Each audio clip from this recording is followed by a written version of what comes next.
السلام عليكم ويومكم جنين وإن شاء الله تكونوا بخير. اليوم درت شربة الحريرة المغربية على طريقتي أنا. سهلة وبسيطة، والمكونات والمقادير حطيتها قدامنا هنا أنا في ست البيت. قطعت ضمت بقدونس أو معدنوس في يدي، وفرمتها في ست البيت، وفرمت حتى هي البصلة.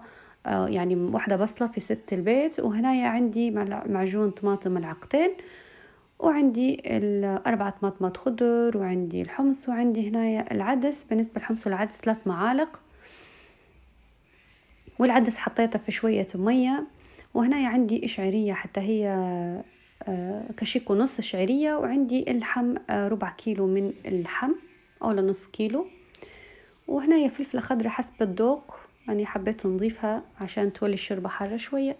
بالنسبة للمفوحات أو للبهارات، هنا عندي فلفل أحمر، بزار، فلفل أسود، بهارات مشكلة، وملح، وكلها طبعا حسب الرغبة. زنجبيل بنضيف بس ما كانش معي، يعني عندي زنجبيل.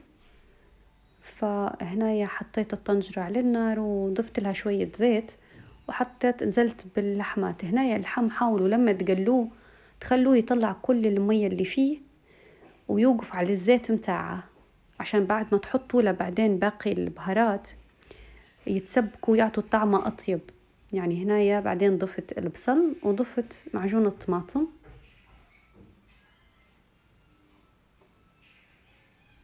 كمية كبيرة تقريبا، الطنجرة كانت هذه مليانة، منعرفش قداش يكفي، بس تقريبا كمية كويسة تعطيك من الشربة هذه المقادير.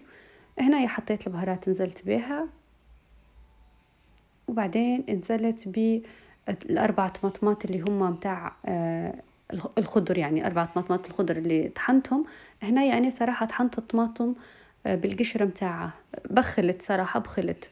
فانتوا لو حابين منظر الشربة مازال يجي أحلى، قشروا القشرة الخارجية متاع الطماطم، حطوه في مية ساخنة وافتحوه هيك بالموس شوية، وحطوه في مية ساخنة. بعدين قشروا الحبات متاع الطماطم وطحنوهم في ست البيت، وبعدين ضيفوهم للشربة أو في المكسر وضيفيهم للشربة، ويطلع الشربة شكلها أحلى يعني وأشيك.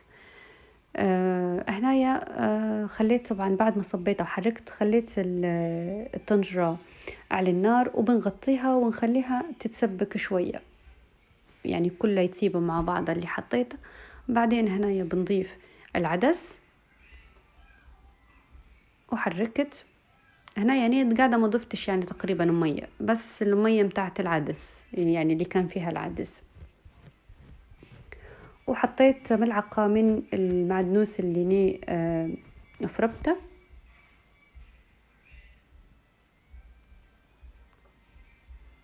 وبعدين نزلت بالحمص. هو الحمص يا اما المنقع يا اما متاع الجاهز، نفس الشيء. بعد ما سبكوا مع بعض شوية، هنا مرقتهم بالمية الساخنة. طبعا بنغطيهم نخليهم لين يطيبوا، وبعدين بننزل بالشعرية. الشعرية آخر حاجة نزلتها لأنها بسرعة تطيب. هنا نزلت بالخضرة اللي قعدت عندي اللي هي المعدنوس، وقطعت فلفل أخضر. بعدين هنا خديت ملعقة لملعقتين من الدقيق، وحليتهم في مية وزدتهم فوق الشربة، وبديت نحرك فيها بهالشكل. شايفين شكلها وطعمتها تشهي بصراحة.